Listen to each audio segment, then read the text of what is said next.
God bless the reading of His words. Tayo po mananalangin.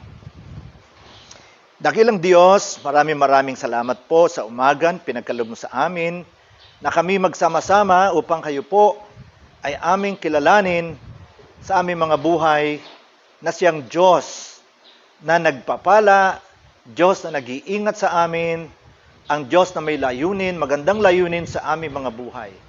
Salamat po, Panginoon, na binigyan mo kami ng lakas at panibagong buhay sa araw na ito upang sambahin ka sa Espiritu at katotohanan. Panginoon, patawad po sa aming mga pagkukulang sa iyo. Patuloy mo kaming hugasan at linisin sa magitan ng iyong mga salita. Tulungan mo kami sa umaga ito, Panginoon, ay tanggapin po namin ang mga pagpapalang inilaan mo sa amin. Sa gayon, kami naman, Panginoon, ay luluwalhatiin ang iyong banal na pangalan. Panginoon, katagpuin po ninyo ang pangailangan ng bawat isa. Lalo na, Panginoon, kung meron mang isa o higit pa na hindi ka pa niya kilala bilang tagapagligtas, dalangin namin sa araw na ito na kilanling ka niya at tanggapin ang Panginoong Hesus na kanyang tagapagligtas. Lord, pangunahan niyo po ako. Kayo po ang maging tagapagsalita po namin ngayong umaga. Sa pangalan po ni Hesus, lahat magsabi ng Amen. So, okay, you be seated now. Salamat po sa presensya ng bawat isa na lahat po nag-effort na makarating po kayo dito. Yung iba, galing pa po tayo sa bayan at ay talagang nag-effort kayo. Yung iba talagang wala lang kayo mapuntahan. Anyway, importante po, tayo nagkakasama-sama ngayon at of course, for the glory of God, narito po tayo to bless and magnify the name of Jesus. At ganun din to edify ourselves, para tayo po ay tumibay sa ating pananampalataya. Okay? So, ang purpose po ng ating pagkanaririto, siyempre para matuto po tayo sa salita ng Diyos.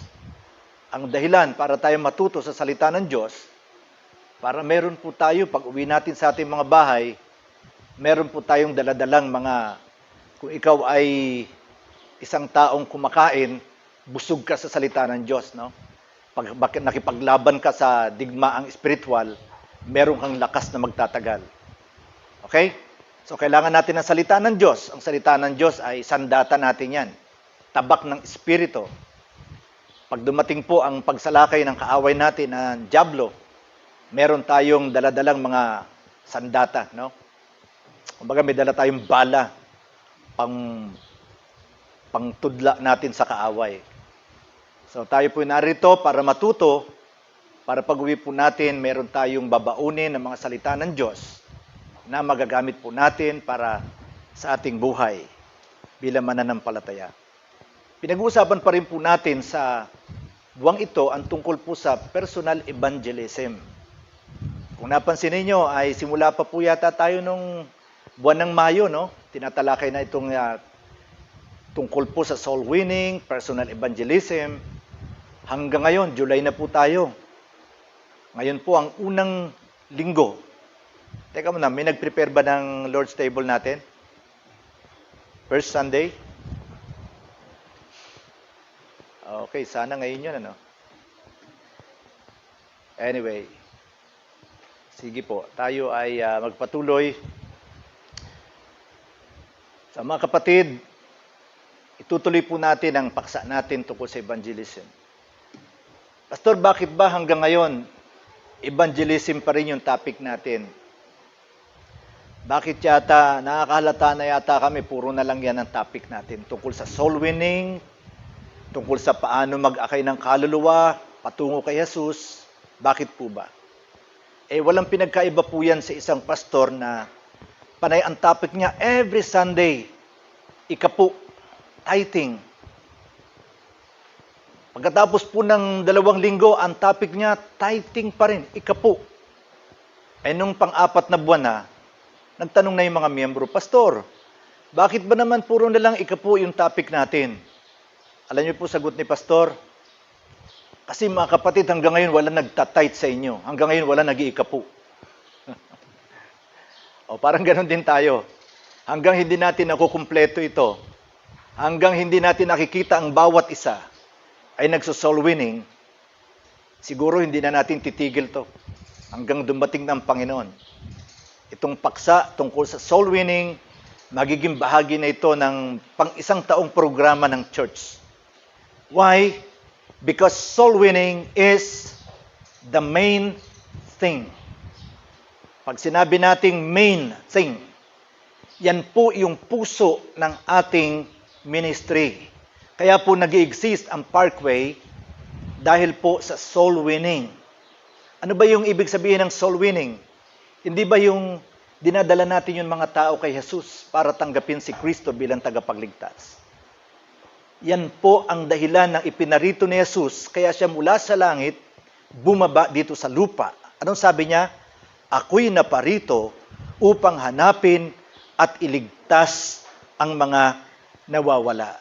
He came to seek and to save that which was lost. Bago umakyat si Jesus sa langit, ito ang kanyang huling habilin. Humayo kayo sa buong mundo, gawin niyong alagad ko ang lahat ng mga tao, lahat ng mga bansa. Go ye into all the world and make disciples of all nations. Amen? And then bago siya umakyat sa langit, habang tumitingin ng mga alagad, ang salitang iniwan ni Jesus, you shall be my witnesses in Jerusalem, in Judea, in Samaria, and unto the uttermost parts of the earth. Makikita po ninyo, lahat po ng mga alagad, matapos na si Kristo umakyat sa langit, ipinagpatuloy po nila yung trabaho ni Kristo. Kasi hindi pa tapos. Umakyat si Kristo sa langit, hindi pa tapos ang ministeryo ng pagliligtas sa mga kaluluwa. Opo, nagampanan na ni Kristo, binayaran na ni Kristo ang kasalanan ng mga tao. Si Kristo nagkatawang tao, namatay sa krus para sa atin, natupad na niya yung kanyang layunin. Kaya nung tapos na, umakyat na siya sa langit. Pero bago umakyat sa langit, iniwan sa mga alagad ang pagpapatuloy ng misyon. Ano yung misyon na yan?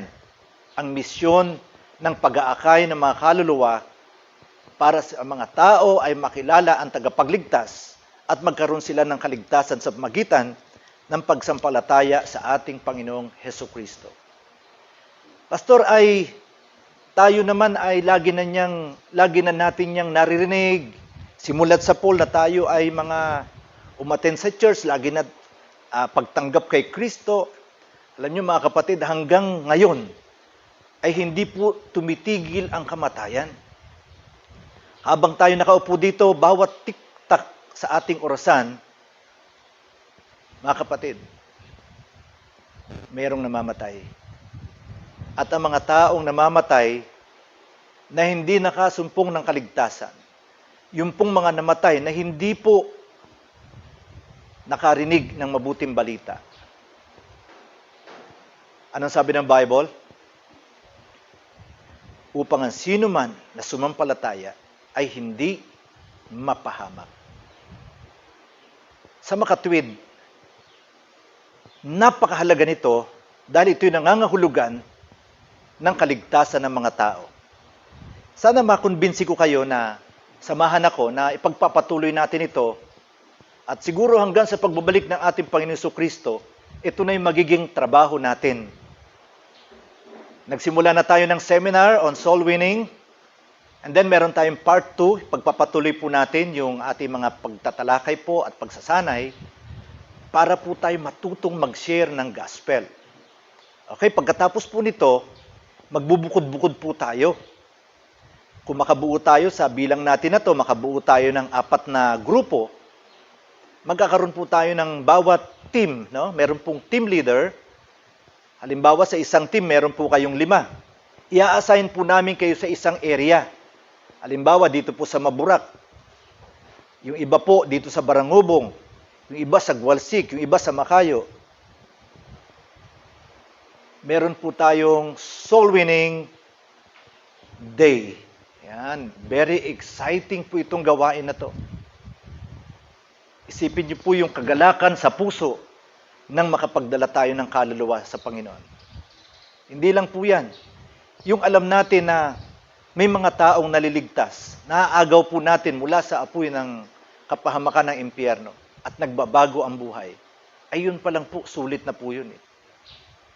Kaya po sa oras na ito, tatalakayin po natin, kagaya ng binasa po natin kanina, ito pong tinatawag na motivation for personal evangelism. Motivation. Ano kaya kung sa darating na linggo, ang bawat isa sa inyo ay tatanggap na isang kabang bigas sa kada isang tao na mapapatanggap nyo kay Kristo at a-attend sa church? Maganda bang pang-inganyo yan para tayo mag-soul winning? Tig isang kabang bigas. Pag uwi nyo po dito, siguro hindi nyo naman kayang buhatin yan, ano? Marami sigurong tricycle dito o kaya ay tapatawag nyo si tatay nyo para magbuhat ng bigas. Ay ang saya-saya siguro, no? Meron tayong motivation at every Sunday, basta nakapagdala ka ng isang tao, natatanggap kay Kristo, aatin sa church, may isang kabang bigas. Wow! Edi wow! So, siguro palagi ko lahat, pati bata, magdadala ng kaluluwa eh. Para may isang kabang bigas, no? Sabi ng aming motto noon, ligtas pag may bigas, pag walay, manigas. Ayan. Kaya, noon kasi pag nag-soul winning kami, may inaabot kami mga 3 kilong bigas. Lahat ng atin, may 3 kilong bigas yun pag uwi. Kaya pag wala kang dalang bigas, walang pupunta. Kaya ligtas pag may bigas, pag walay, manigas. Ngayon, dito po kaya tigi isang kabang bigas sa isang kaluluwa na madadala nyo. Magandang pang-inganyo yan. Pero may higit pa dyan na mas maganda. Kaya pag-aralan po natin, dito po sa 2 Korinto, Kabanatang 5. I hope you are listening. At sa pagkinig po ninyo, ipanalangin nyo po sa inyong puso, Lord, speak to me. Mangusap ka sa akin, Panginoon. At sa magitan ng mga kapahayagan sa banal na kasulatan, ay magkaroon tayo ng tinatawag na motivation. Okay? Motivation. Ano ba yung motivation sa Tagalog? Yang pang-engganyo o kaya pangganyak. Okay? Paano tayo napapakilos sa isang gawain na hindi mabigat sa ating puso, kundi ginagawa natin ito dahil gustong-gusto nating gawin. Dahil sa, yan, yung dahil sa na yun po yung motivation natin. Kaya pag kayo nakikinig sa, ano bang kape yun? Nescafe. Para kanino ka bumabangon? Gandang tanong, ano? Pag tinanong natin yung mga tatay, ikaw tatay, bakit ka nagtatrabaho? Bakit nag-uubos ka ng pawis, panahon? Bakit ginagawa mo lahat ng pagsisikap? Ang sagot ng tatay, para sa aking mga anak. Di ba? So ang motivation niya, makita yung mga anak niya mapalaki, makapag-aral, at magtagumpay sa buhay. Hindi baling hindi na siya, kumbaga ay, kahit hindi na siguro siya marating ang mga gusto niyang pangarap sa buhay, basta ang pinakamahalaga sa kanya, ang kanyang investment, yung kanyang mga anak. Yan. Para kanino ka bumabangon? Siguro sa isang binata, dahil meron akong kusunadang ligawan. Yan. Pag siya umiibig na, lahat ng bagay ay gagawin para lamang makuha ang puso ng kanyang minamahal. O pag-ibig na makapangyarihan, pag nasok sa puso ni numan, hahamakin ng lahat, masunod ka lamang. Diba? Ganyan ang mga makata eh. Susungkitin ang mga bituin at gagawing kwintas. Grabe, no? Pati mga bituin gagawing kwintas para may alay sa kanyang nililiyag. Aakyatin ng 7 bundok, tatawirin ng 10 karagatan. Grabe. Alang-alang sa kanyang minamahal. Ano bang kanta yon? Yung sinisinta kita, di ka kumikibo, akala mo yata ako'y nagbibiro. Yan. Malayo man malapit din, pilit pa rin mararating. Wag lamang masabi mo, di kita iniirog. Nung bata pa ako naririnig ko yun. Malayo man malapit din, gagawin ang lahat Kasi tumitibok ang kanyang puso. Tibok ng pag-ibig na makapangyarihan. Hahamakin ang lahat. Masunod lamang. Yan. Mga pangganyak po, no? Para saan ang ating buhay? Bakit ba tayo nabubuhay? Ano yung nagpapatakbo ng buhay natin? What makes you run? Okay? So siguro naman yung mga tanong na yan, alam nyo na ibig sabihin. What motivates us? Okay, sa ngayon naman, ang pihit natin ay soul winning. Ang iba sa inyo hindi kayo nagso-soul winning. Alam nyo kung bakit? Ano naman mapapala ko dyan? Trabaho yan ng mga pastor. Yan ang akala nyo.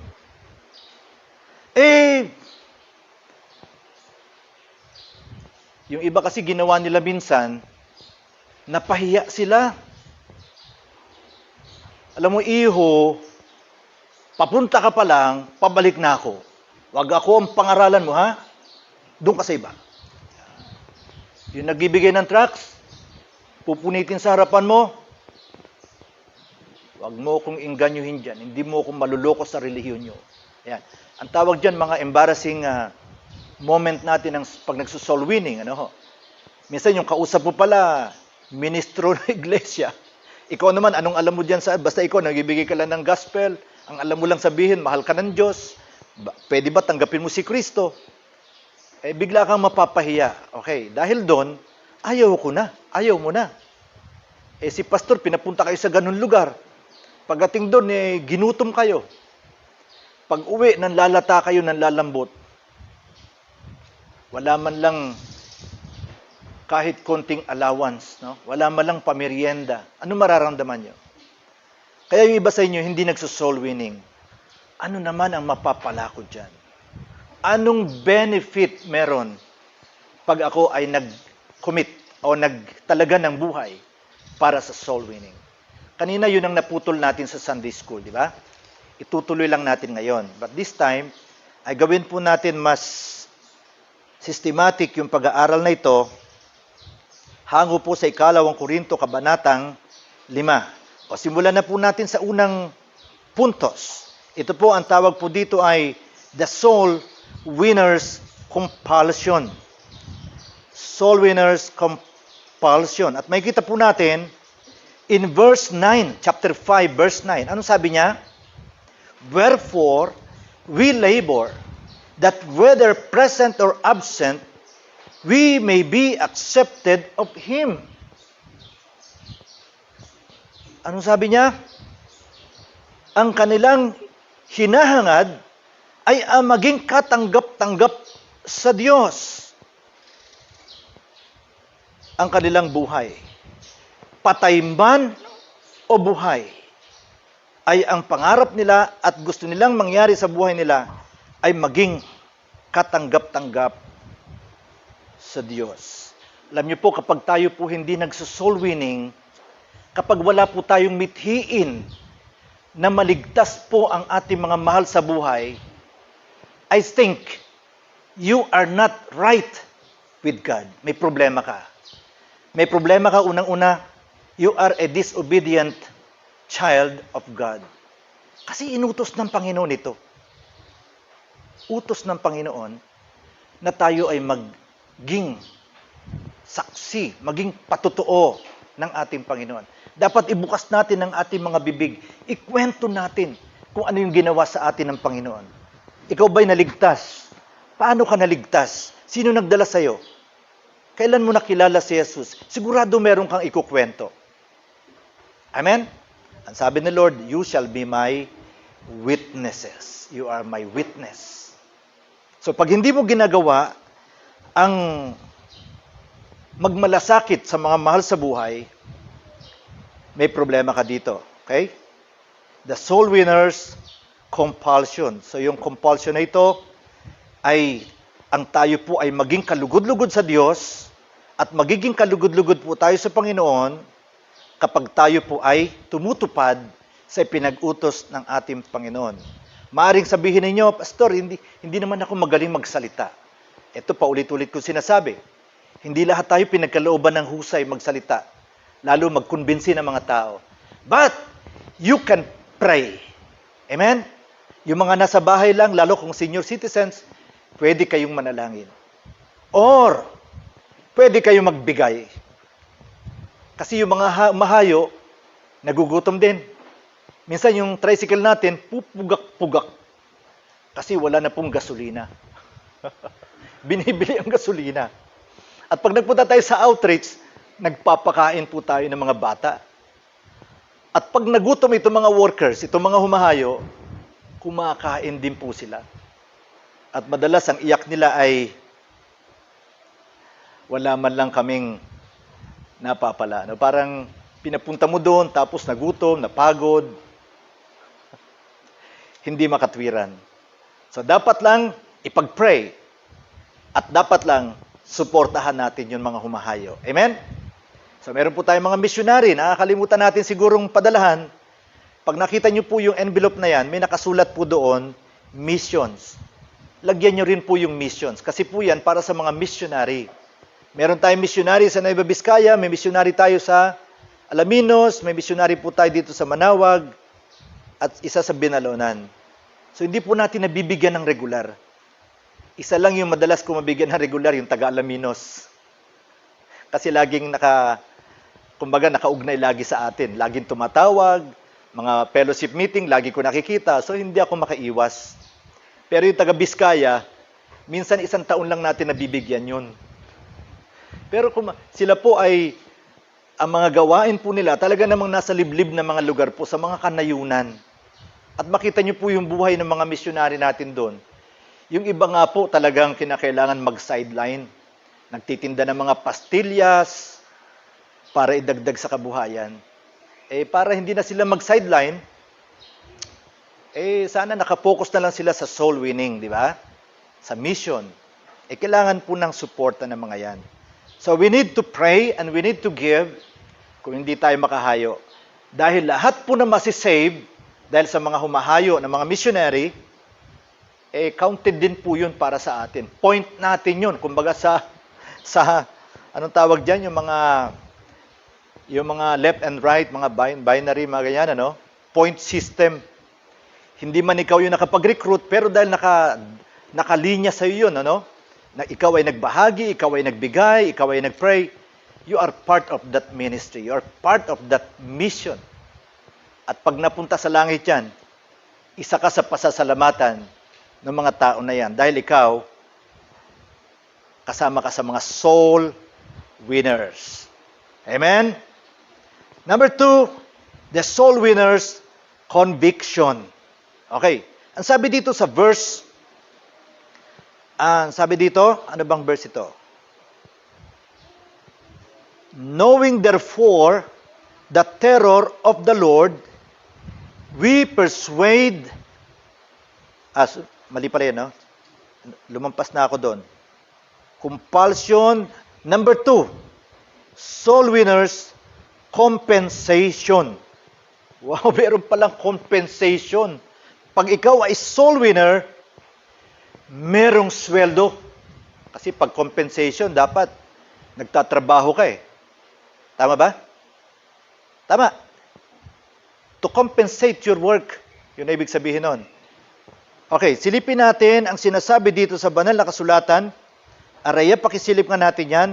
2 Corinthians 5:10 muna. Okay, anong sabi dyan? For we must all appear before the judgment seat of Christ, that everyone may receive the things done in his body, according to that he has done, whether it be good or bad. Alisin muna natin yung bad, ha? Yung good muna.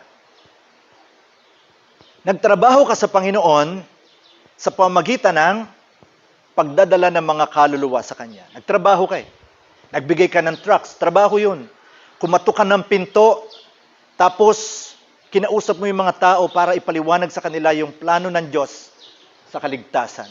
Lahat ng pagsisikap ginagawa mo, iniingatan mo yung testimony para walang maging kapintasan sa iba. Para yung mga tao na nakatingin sa'yo ay hindi matisod. Sa halip, madala mo sila sa Panginoon. Lahat ng effort ginagawa mo pagdating ng judgment seat of Christ. Anong sabi diyan? We must all appear. Tayo pong lahat, ang tinutukoy po, believers, yung mga mananampalataya. Baka akala nyo po, corporate ang judgment. Hindi po. One by one. Ano sabi? We must all appear before the judgment seat of Christ, that everyone, so yung pagtanggap po natin ng compensation, everyone, isa-isa. So hindi dahil, okay, Parkway, ito ang inyong reward, bahala na kayo maghati-hati dyan. Hindi po ganun. Halimbawa si Manong Bong, napakasipag niyan. Nagbanat ng buto para dun sa makayo. Napitpit pa ng maltiri yung kamay niya, pang, aray! Alang-alang sa Panginoon, napitpit yung daliri niya. Napako pa yung paa niya. Lahat yun for the Lord. No? Hindi siya nasweldohan. Tapos pinagtrabaho natin. Pero ang sabi niya, Lord, para sa iyo to. Para lahat na masisave sa lugar na ito, sa Makayo. Panginoon, bahala ka na. Okay, nagtrabaho siya sa Panginoon. Pagdating ng judgment seat of Christ, ibig sabihin ito, matik po yun. Pag alis niya sa mundo, haharap siya sa Panginoon, meron pong tinatawag tayong judgment seat. Hindi ko alam kung kailan magaganap yan, ano? Pagkamatay ba yan o sa pagbabalik ni Jesus, medyo nagkakaiba yung mga pananaw. Pero isang bagay ang tiyak, we must all appear. Haharap ka sa Panginoon. At lahat ng ginawa mo mga kapatid dito sa mundo para sa Panginoon, lalo na yung mga kaluluwa na dinadala mo sa Kanya, meron kang gantimpala. According to that He hath done. That everyone may receive things done in his body. So napakaliwanag po niyan. Isang napakagandang motivation, the soul winner's compensation. Okay, ang pangatlo po natin, the soul winner's conviction. Hinahanap ko yung talata na yun eh. Ang sabi ay, knowing therefore the terror of the Lord. Tingnan natin dito sa verse 11. Pakibasa nga rin. Yan. Knowing therefore the terror of the Lord. Okay, the soul winner's conviction. Ano pong ibig sabihin ng conviction? Ito po yung strong belief. Ito po yung buong pusong paniniwala. Ano yung sabi nila? Knowing therefore the terror of the Lord. Pag sinabi po nating terror of the Lord, tignan niyo yung mukha ng Diyos na galit. Yung Diyos na galit sa kasalanan. The terror of the Lord.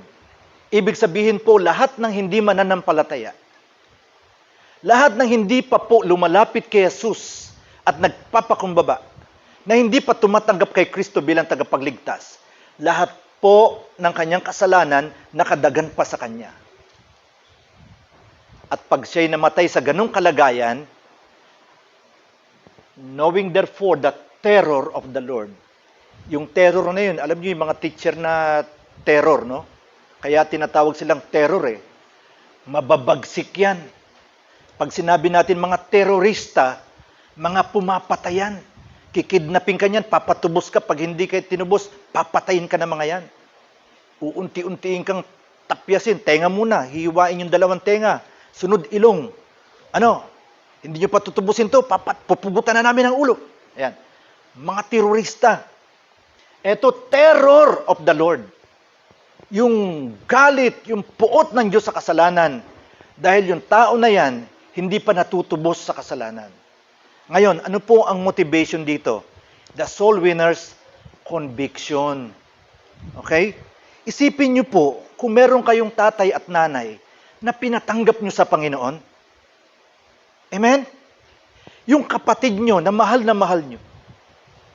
Yung kapitbahay niyo na nag-aabot sa iyo ng tinola pag sila ay nagluluto. Yung nagpaaral sa iyo na mga tao, nagmalasakit sa iyo. Yung circle of your influence. Isipin niyo po kapag tumanggap sila sa Panginoon, nakaligtas po sila sa galit ng Diyos. Dahil tinanggap nila ang tagapagligtas, hindi na po sila hahatulan, maparusahan. Hindi po ba makakahinga kayo ng maluwag? Kaya sabi ko sa mga anak ko, anak, tanggapin mo ang Panginoon. Ngayong gabing ito, hindi mo alam kung mamamatay ka na ngayong gabi. Sabi ko yung kay Darlene. Bumagdamag yata, hindi nakatulog. Ayan. Ang alam ko, parang, paano maligtas? Paano ba kakasiguro? Ayan, parang yung mga tanong nila ganun eh. Paano talagang tinakot ko po? Tinakot ko sila dahil yun ang katotohanan. Yun ang totoo. Na kapag ang isang makasalanan ay namatay, siya po ay tutungo sa kapahamakan na walang hanggan. The soul winner's conviction. Alam niyo po, mas maraming binanggit si Kristo tungkol sa impyerno kumpara sa langit. Kung inaakala nyo na biruan ito, baka imbento lang yan ng tao, gawa-gawa lang yan ng mga apostol, baka naman si Jesus nagbibiro lang yan, baka hindi talaga totoo yan, bahala kayo. Pero hanggang ngayon, nasa banal na kasulatan yan. At yan ang pinapaniwalaan ng mga apostol. Kaya sinabi nila, knowing therefore the terror of the Lord, we persuade men. We persuade, ibig sabihin, hinihikayat nila, pinipilit nila ang mga tao na manampalataya sa ating Panginoon Jesucristo. Amen? Kung kayo may asawa at hindi pa mananampalataya ang asawa nyo, masaya ka ba na isang araw yung asawa mo mamamatay at pag namatayan, pupunta ng impyerno? Pero sa sandaling tumanggap yan, ay naku po, kahit wala nang gantimpala, yun na lang gantimpala na sa akin. Naalala nyo ba yung rich man and Lazarus?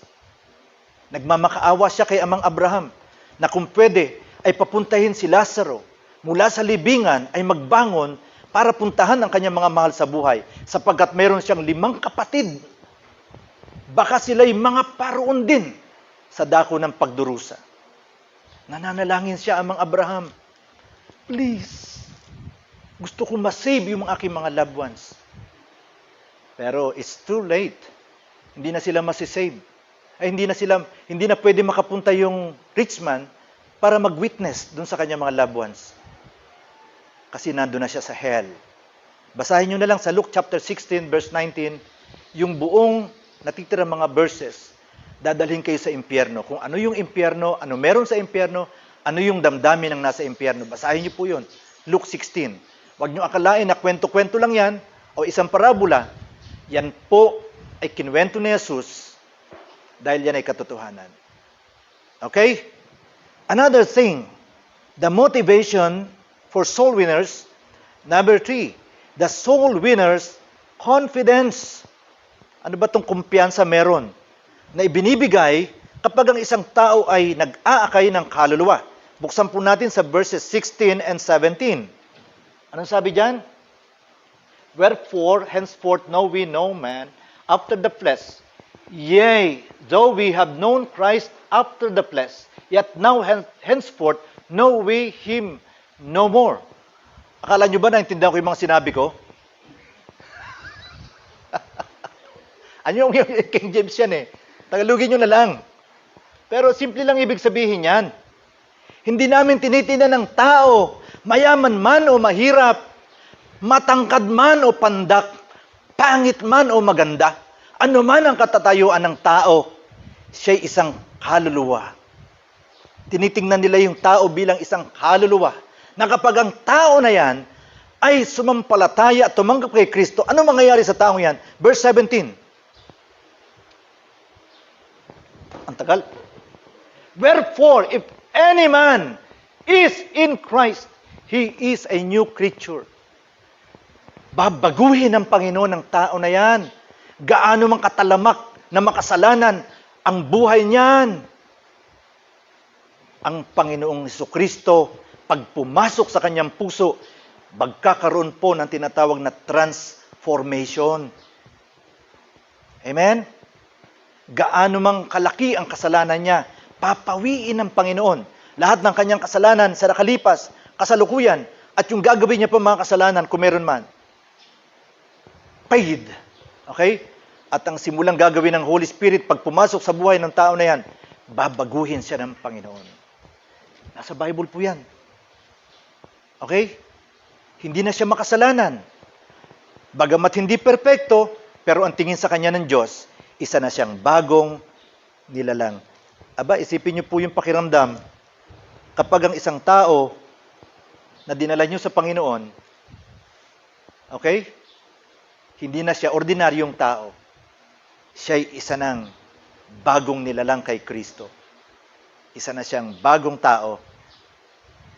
Wow! Sarap naman ng ganun, ano? Naranasan niyo na po ba ito? Naranasan niyo na ba maging isang bagong tao kay Kristo? Magmula nung tanggapin niyo si Kristo, ano na po ba nangyari sa buhay natin? Ano po, may ginagawa po ba ang Panginoon sa ating buhay? Alam niyo po, ang isang bagay na ginagawa ng Panginoon sa atin, siya po ay lumilikha ng pagkauhaw sa ating puso. Ito po yung pagkauhaw na hinahanap po natin ang Diyos. At nagsisimula po nating kilalanin, mahalin, at paglingkuran ng Diyos. Hindi po naman ganun kadali. Pero kapag nasa puso na po natin ang ating Panginoon Kristo, nandoon po yung Holy Spirit. Yung Holy Spirit, binabago po tayo araw-araw. Kaya wag muna tayong tumingin sa... Minsan kasi pag tumanggap, akala natin, bagong-bago na eh. Yung iba nga, 20 years ng Kristiyano, hanggang ngayon ganun pa rin. Pero Christian ha, Christian. Kaya lang hindi nag-grow. Christian pa rin, pero ang tawag doon ay Christianak. Mga Christianak. Pero anyway, salamat Kristiyano, no? Praise God. Okay, ano pa ba tayo? Meron pa tayo isa pa, no? Hindi pa tapos eh. The soul winner's confidence, ang sabi diyan, babaguhin ng Panginoon, gagawin siyang isang bago nilalang kay Kristo. And then, sumunod po, ano-ano na yung nakita natin? The soul winner's motivation. Number 1, soul winner's compulsion. Number 2, soul winner's compensation. Number 3, the soul winner's conviction. Number 4, the soul winner's compassion. Sabihin nyo nga, compassion. Ibig sabihin yan, kumpas ng kumpas. Kumpas. Hindi po yun ibig sabihin, ha? Compassion, yung kanya pong puso ay merong marubdob na pagmamalasakit. Ayan. Kapag kayo po ay isang taong nagmamahal at kayo po ay umibig ng labis, sabihin na natin, ang tawag natin dyan, passion. Nagiging passionistic po kayo. Okay? Ngayon, kapag kayo po naman ay anak ng Diyos, at alam nyo, ang mga tao ay napapahamak dahil po wala silang kaugnayan kay Kristo, dapat po meron kayong compassion, habag. May pagmamalasakit kayo sa mga kaluluwang naliligaw. Tingnan nyo po ang sabi dito sa verse 13 and 14. Tingnan nyo po ang sinabi dyan. Whether we be beside ourselves, it is to God, or whether we be sober, it is for your cause. Eto na, verse 14. For the love of Christ constraineth us. Ano yan sa Tagalog?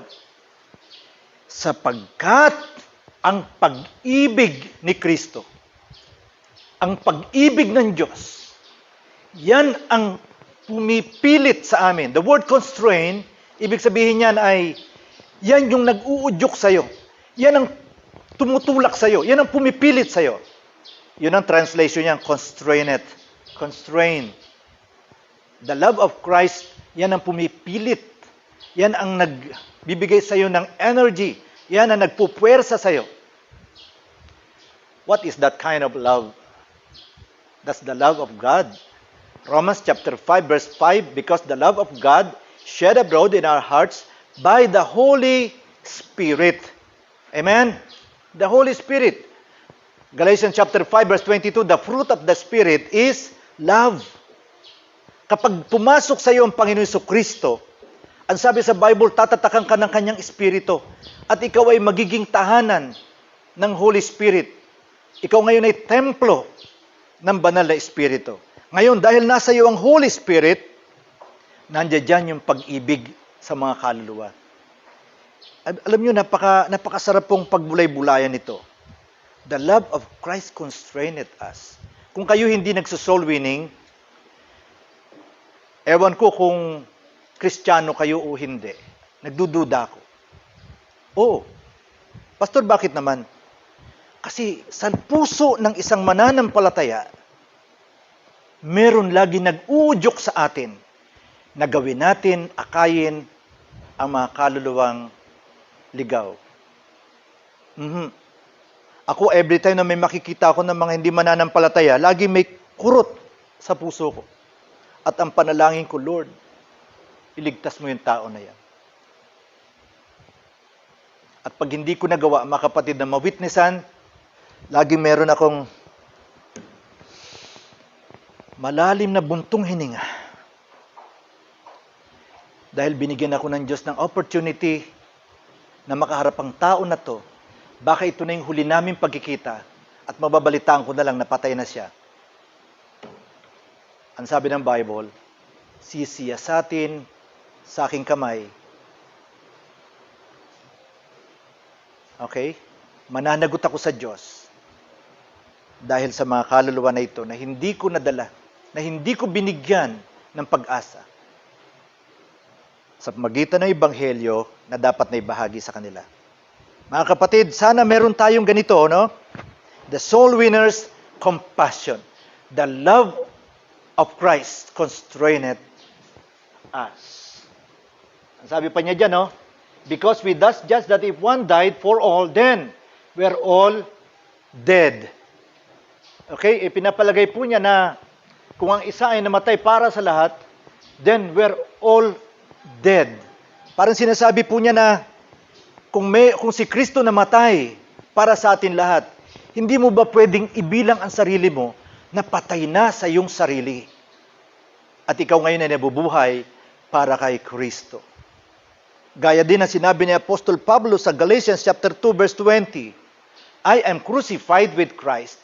Nevertheless I live, yet not I, but Christ lives in me. And the life which I now live in the flesh, I live by the faith of the Son of God, who loved me and gave Himself for me. Amen? Alam nyo, kayo mga nanay, alam nyo ibig sabihin ng passion, compassion. Pag nakita nyo yung mga anak nyo nasa ospital, di ba? Hindi kayo makakain. Maya-maya, lagi kayo, oh, naman ang anak ko. Di ba? Ramdam natin yun, mga nanay, mga magulang. Tama? Gagawin natin lahat para sa ating mga anak. Ayan. Yun po yung tinatawag nating compassion. Pihitin lang po natin para sa mga kaluluwang hindi paligtas. Isipin niyo po yung magiging kalagayan nila pag namatay sila sa gayong kalagayan. Have compassion for them, di ba? Yung atin pong passion for God, ano yung pangalawa? Compassion for people. Kaya nga yung ang ating vision na dapat makita sa church, dapat ito yung vision and mission na dala-dala natin lagi, no? Loving God and loving people. Right? Pag mahal mo ang Diyos, hindi pwedeng hindi mo mahalin ang kapwa. Pag mahal mo ang Diyos, mamahalin mo rin ang kapwa, tao mo. Di ba sa kautusan? Ibigin mo ang Diyos ng buo mong puso, ng buo mong lakas, ng buo mong isip. At ang pangalawang dakilang utos, ibigin mo ang iyong kapwa gaya ng pag-ibig mo sa iyong sarili. Mahal ba natin ang ating sarili, mga kapatid? Mahal natin. Ayaw mo bang pumunta sa impyerno? Yes. Bakit hindi mo i-share ang pag-ibig ng Diyos? Bakit hindi mo i-share si Jesus na siya lamang ang pwedeng makapagligtas sa tao? Bakit ka nahihiya na ibahagi ito? Ano kung mapahiya? Ano kung baliwalain yung sinabi ko? Ang mahalaga, nagawa mo. At ginawa mo yun na may pag-ibig dahil ayaw mo mapahamak ang mga tao, lalo na ang iyong mga mahal sa buhay. Okay, panghuli na po tayo. So nakita po natin the soul winners. Ano sabi natin? Soul winners, confidence, soul winners, compassion, soul winners, conviction. Hindi ko alam kung ilan na yon. Ito na yung sumunod. The soul winners, commission. Itong maganda eh. Pag meron daw mission, may komisyon. Okay, ano po ba yung ating komisyon? Pag sinabi po natin commission, ito po yung Great Commission. May atas ang Panginoon sa mga mananampalataya. Humayo kayo sa buong sanlibutan. Gawin yung alagad ko ang lahat ng mga bansa, lahat ng mga tao. Bautismuhan sila sa pangalan ng Ama, ng Anak at ng Espiritu Santo. Turuan nyo sila na kanilang ganapin ang lahat na ipinag-utos ko sa inyo at narito ako'y lagi nyong kasama hanggang sa katapusan ng sanlibutan. Pakibuklat kapatid. Doon sa verses 18 and 19. Ito po yung tinatawag nating commission. Ito po yung nakaatang sa balikat po natin. And all things are of God who hath reconciled us to Himself by Jesus Christ, and hath given to us the ministry of reconciliation. Yan po yung ating commission. Ang tawag po dyan ay ano yun sa 18? Ang tawag dyan? Ministry of Reconciliation. Ano ibig sabihin po niyan? Ito po yan. Isipin niyo po, ito ang Diyos. Ito naman ang tao. Dati po, ang tao at ang Diyos ay maganda po ang samahan sa paraiso ng Eden. Subalit pinili ng tao ang lumabag sa utos ng Diyos. Mas pinili po niya ang sumunod kay Satanas. So nagkaroon ng gap. Okay? Tumalikod ang tao at ang Diyos din. Sabi sa Isaiah 59 verse 1 and 2, pinaghiwalay ng kasalanan kayo at ang inyong Diyos. So nagkaroon po ng separation. Dahil po dyan sa separation na yan, pumasok po ang kamatayang physical, spiritual, at eternal death o yung eternal separation from God to the lake of fire. Okay? Yan po, naghiwalay ang Diyos at ang tao dahil sa kasalanan. Ngayon, ito po, may tinatawag tayong Ministry of Reconciliation. Ano ibig sabihin yan? Alam niyo na may ibig sabihin pag sinabing reconciliation, yung yung dalawang magkaaway ay dapat magkasundo muli. Ayan. Romans chapter 5 verse 1. Sabi diyan, we have peace with God through our Lord Jesus Christ. Romans chapter 5 verse 1. Ang ganda ng larawan po ng cross. Hinawakan ni Kristo ang kamay ng tao at hinawakan niya ang kamay ng Diyos at doon sa krus ng Kalbaryo nagkaroon po ng kapayapaan. Okay? Pinagbati niya po ang Diyos at ang tao sa magitan ng kanyang kamatayan. Therefore, being justified by faith, we have peace with God. Ibig sabihin yung dati magkaaway, ngayon bati na po. Okay? Ang problema ito. Dahil sa kamatayan ni Kristo, ang Diyos humarap na sa tao. Pero marami pa rin mga tao hanggang ngayon nakatalikod sa Diyos. Ngayon, anong trabaho nitong Ministry of Reconciliation? Tuloy mo sa verse 19, sister. 2 Corinthians 5:19. To wit that God was in Christ reconciling the world unto Himself, not imputing their trespasses unto them, and hath committed Jesus Christ, committed unto us the word of reconciliation. Ang trabaho po natin, kalabitin ang mga tao at sabihin sa kanila, humarap ka na sa Diyos at makipagkasundo sapagkat ang Diyos nakaharap na sa iyo. Binayaran niya na lahat ng kasalanan mo, wala ka na dapat alalahanin, hindi ka napupunta sa impyerno, hindi na ipapataw sa iyo lahat ng kasalanan mo. Basta humarap ka lang at makipagkasundo sa Diyos. Sa paanong paraan? Sa magitan ng pananampalataya kay Hesu Kristo. Amen? Verse 20. Now then, anong trabaho natin mga kapatid? We are ambassadors for Christ.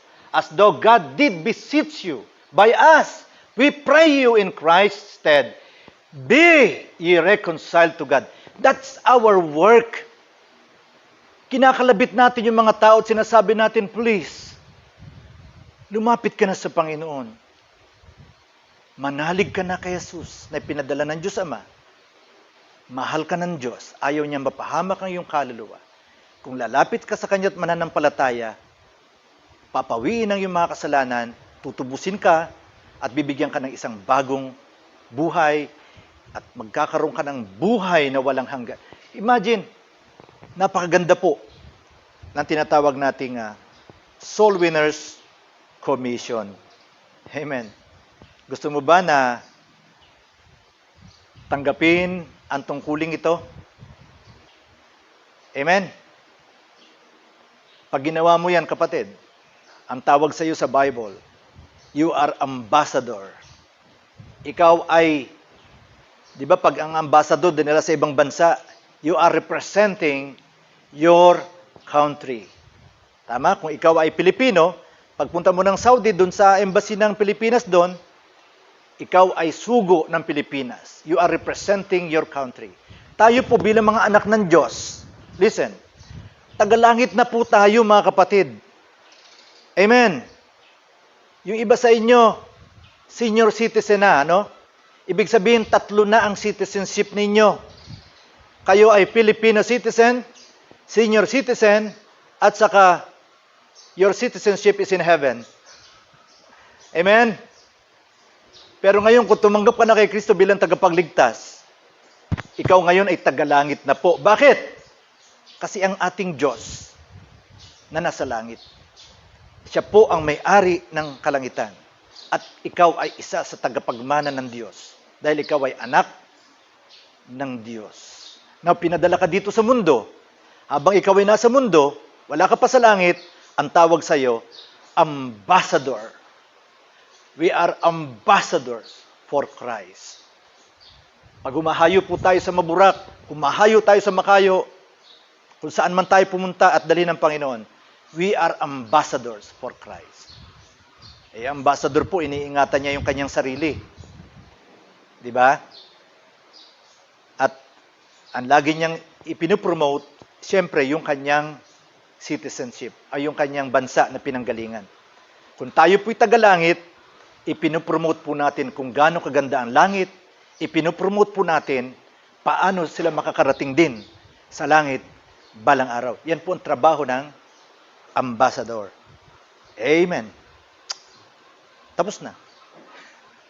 Mga kapatid, ano ang ating motivation sa oras na ito? What is your motivation for soul winning? Is it the terror of the Lord? Hihintayin mo pa ba na dumating yung terror na yun? Wag na sana. Ito kaya yung compassion, gaya ng mga narinig natin. I hope sa oras na ito ay hinipo tayo ng Panginoon para tutugon sa kanyang tawag. Tayo po'y manalangin. Mga kapatid, I hate to say this, okay? Kung pwede, ayaw kong sabihin ito. Dahil baka isipin na tayo ay may pinapatamaan o anuman. Pero, hindi pwedeng hindi ko po sabihin. Tayo po ay tinawag ng Panginoon, hindi lang po para umattend sa church. Tinawag tayo ng Panginoon para magtrabaho para sa Kanya. Hindi disenyo ng Panginoon na maligtas ka lang. You are saved to serve. Nang sabihin ni Jesus sa mga alagad, follow me, and I will make you fishers of men. Hindi sila tinawag ng Panginoon para umupo lang. Hindi sila tinawag ng Panginoon para maging Kristiyano lang at pupunta sa langit pag namatay. Hindi po. Tinawag ka ng Panginoon for a purpose. Pag hindi mo naintindihan yan, your life is empty. Hindi ka magiging masaya. Pero kapag nalaman mo yung purpose ng buhay, bakit po tayo nasa ministry? Bakit po tayo part ng church? Alam mo, magiging masaya ka. Magiging masaya ka, kapatid. Titiyakin ko sa iyo. Oo, hindi ka magaling magsalita, hindi ka magaling kumanta, but you are part of the ministry. Yung sasabihin mo, Pastor, count me in. Kasali ko dyan, Pastor, hindi ako magaling magsalita. Pero kaya kong mag-pray. Kaya kong magbigay. Yes, Pastor, wala akong perang maibibigay. Pero marami akong magagawa para sa church. Para lahat na nga-attend sa church na ito, madala natin sa Panginoon. We're part of the team. Huwag niyo akalain na tayo na save lang, period. No.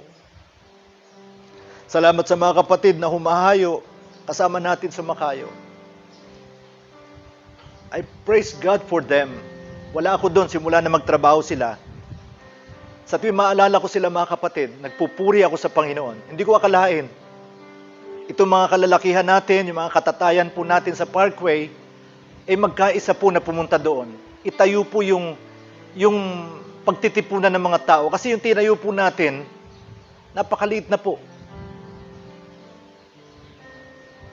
Noong nakaraan, nag-challenge po ako sa inyo, isang kawayan, 100 pesos. Yung iba sa inyo, nagbigay po. Yung iba, 2 kawayan, 200 pesos. Salamat po sa inyo. Ngayon naman ay sabi nila, Pastor, kailangan natin ng tolda. O, bibili tayo ng 2 malaking tolda. Pero wala tayong pera pambili pa. But I believe, pag nagkaisa po tayo, mga kapatid, yung 40 tao na uma-attend po doon sa Makayo, matitipon po natin. Kahit umuulan, tuloy po ang gawain ng Panginoon. And you are part of that ministry. Hindi ka man pumupunta doon, pero ikaw nagpipray, nagbibigay, nag-i-encourage. You're part of the ministry. Huwag mong babaliwalayin ang sarili mo. Pastor, hindi ako mahusay. Pastor, wala akong alam. No. You're part of the team. Amen? Sige po tayong manalangin.